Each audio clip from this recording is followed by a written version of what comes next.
Growing up in the Philippines, Mercy Laurino says she was blessed to be surrounded by so much family. But even as a child, she started to wonder why several of her relatives were being diagnosed with cancer. One of my aunts, which is really my mom's first cousin, passed away quite young from breast cancer when I was young. And so it was around that time that I started questioning, like, oh, isn't she too young to die from breast cancer? Mercy moved to the United States when she was 13 years old. The experience of losing loved ones to cancer is what planted the seed that started her on a journey to become a certified genetic counselor and researcher. I love that way of looking into inheritance patterns and how we can help a family. So as I share with my patients, like my patient really is your entire family, not just you. And so we provide a lot of recommendations in that regard. So what exactly is a genetic counselor? According to the National Society of Genetic Counselors, genetic counseling is a process to evaluate and understand a family's risk of an inherited medical condition.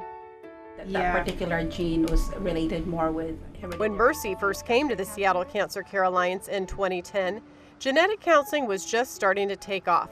She was actually filling in for an employee on medical leave, but her coworkers quickly realized the need to grow the department and that she was the right person for the job. She was what started the genetic counseling program here. So she had a vision. Yeah, and especially that it was a variant of uncertain significance too. Genetic counselors like Mercy help patients review their medical and family history for cancer risk assessment. This type of counselor can also help people understand how this risk might affect them and their family. Part of that as well will be confirmed during the surgery. And just because someone tests positive for a gene mutation linked to cancer, it does not necessarily mean that person is going to get it. There are a lot of other factors that can contribute to someone developing cancer, which is why it's helpful to have a genetic counselor work with patients.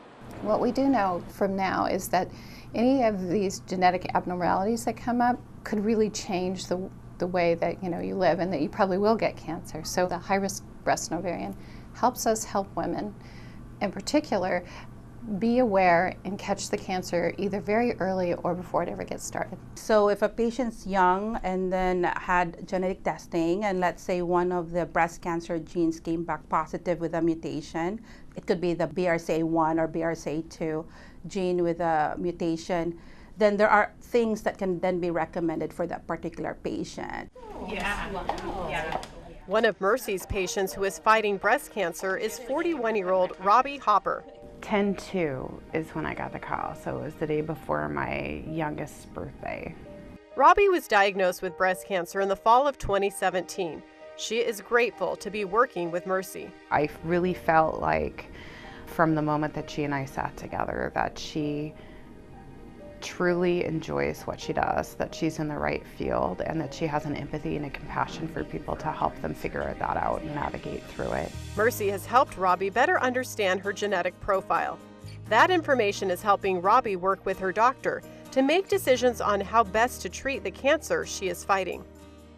So maybe, Mom, if you want to just share how that experience was for you. In addition to seeing patients at Seattle Cancer Care Alliance, Mercy is also helping to train the next generation. She helped create the genetic counseling program at the University of the Philippines, Manila, and is on faculty with the university. It's really nice to really be part of something new, and it's really because of her. Inspired me to become a genetic counselor because of her. She was a great teacher. She encourages us. Mercy returns to the Philippines a couple times a year to see her students and also to visit family. She is also making a difference in many other Asian countries. She is the president of the Professional Society of Genetic Counselors in Asia and has influenced the development of genetic counseling programs in several other Asian countries, including Thailand and Vietnam. Mercy was even honored in 2016 by the National Society of Genetic Counselors with the International Leader Award, proving she is truly making a difference on a global scale. I accept this on behalf of the students from the Philippines, the genetic counselors in Asia. So why does she do it? Because it is her passion. It is her life's work to help save as many lives as possible. I still remembered when I was being recruited in the Philippines. It's like, I can't just go home and take care of like 100 million people.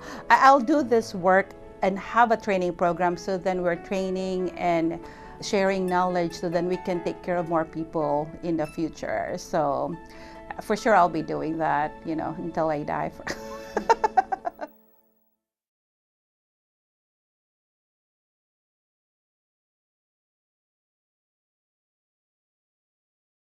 Watch CityStream Thursday nights at 7 on the Seattle channel, or get video on demand and podcasts anytime at seattlechannel.org.